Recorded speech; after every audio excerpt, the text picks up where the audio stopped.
un décrochage qui a fait que ces régions du Nord-Ouest ont été moins bien traitées que d'autres. Et donc le sujet, il est d'abord un sujet de considération, de mettre sur notre agenda, nous Français, le Nord-Ouest comme un agenda prioritaire, car dans le fond, les relations entre la France et le Sahel, Sousse, Sfax, Tunis, tout ça existe déjà, Djerba aussi. Oui. Par contre, le Nord-Ouest n'est pas encore suffisamment à l'agenda français, des entreprises, des collectivités territoriales. Et notre ambition, dans le fond, aujourd'hui, c'est de permettre qu'à travers la coopération décentralisée, c'est-à-dire des rencontres entre des régions françaises, des villes et des départements français, nous puissions avoir un rôle dans le développement d'un gouvernorat comme celui du CEF. Et puis aussi, je pense qu'il faut que l'Agence française de développement, qui avait un certain nombre de projets autrefois, retrouve des projets dans le Nord-Ouest, parce que c'est une agence de développement très efficace, qui a beaucoup travaillé sur le tissu urbain.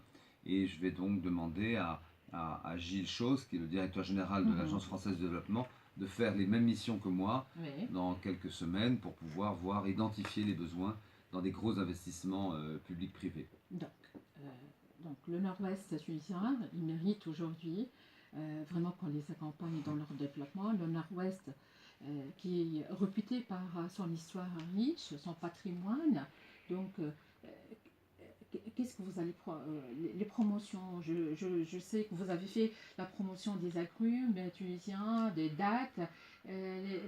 On est une terre riche de blé, de l'agriculture, le Nord-Ouest. Oui, alors le Nord-Ouest, c'est évident que vous êtes le grenier à blé, le grenier à la laiterie de la Tunisie.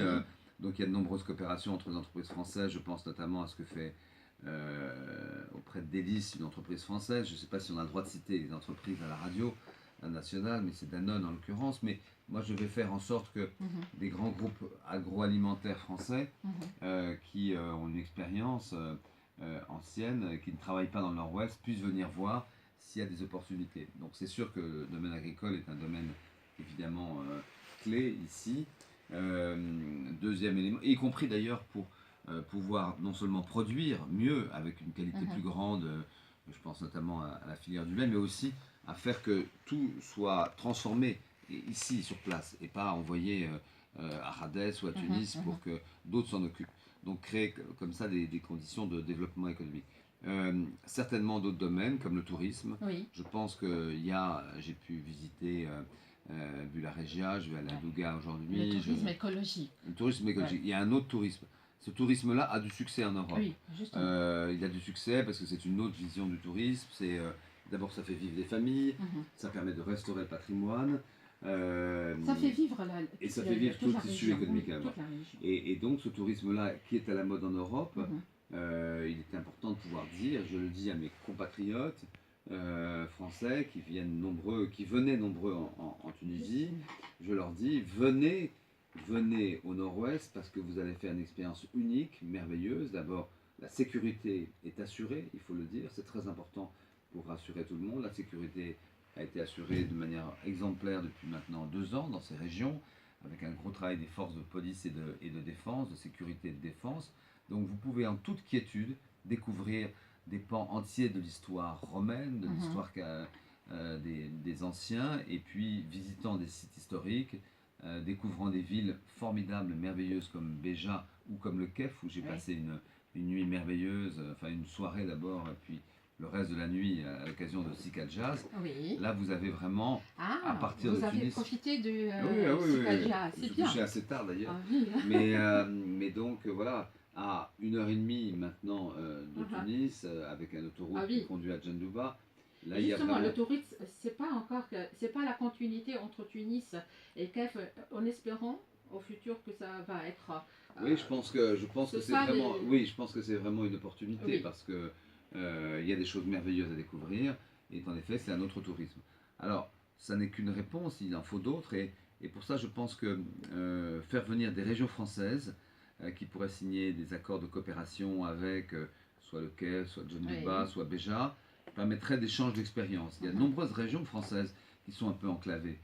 Dans le centre de la France, par exemple, je retrouve un peu des problématiques qui sont celles d'ici, qui sont en dehors de la capitale, qui n'ont pas d'ouverture sur la mer, même si il y en a une évidemment avec la Barca.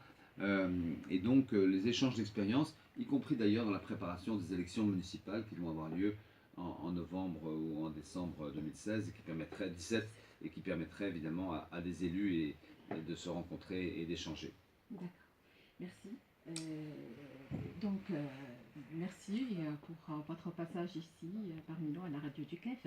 Et j'en déduis que vous êtes impressionné par la richesse, le patrimoine du CEF, l'expérience riche et surtout mémorable avec sa gastronomie goûteuse. Est-ce que vous avez goûté à la gastronomie québécoise? Ah oui, j'ai goûté à la gouta ce matin, à mon c'est petit bien. déjeuner, là, que j'en ramène d'ailleurs à Tunis, et puis d'excellents plats. Et vous savez, je crois que c'est... Sachez en tout cas que de nombreux Français m'ont parlé du CEF, je pense aux gens de la Seine-Maritime qui sont venus ici, puisqu'il y a une coopération, que votre histoire est exemplaire, qu'elle est ouverte sur le monde. J'ai visité à la fois la mosquée, la synagogue, les églises ici au CEF.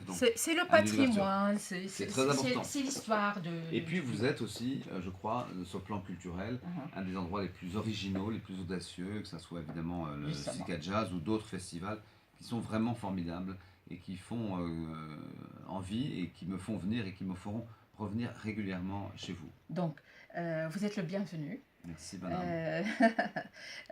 Merci encore une fois pour votre passage ici avec nous, monsieur Olivier Poivre-Darvard, l'ambassadeur de France. Et comme vous savez, j'ai dirigé une radio pendant 5 ans, à la Radio Nationale, donc je suis toujours ému quand je vois derrière la vitre des techniciens. Vous êtes un diplomate, mais vous êtes journaliste de formation. Principalement. Et quand je vois des journalistes aussi brillantes en langue arabe et en langue française, j'ai beaucoup d'admiration et vive Radio CEF en tout cas. Vive Radio CEF, merci votre excellence.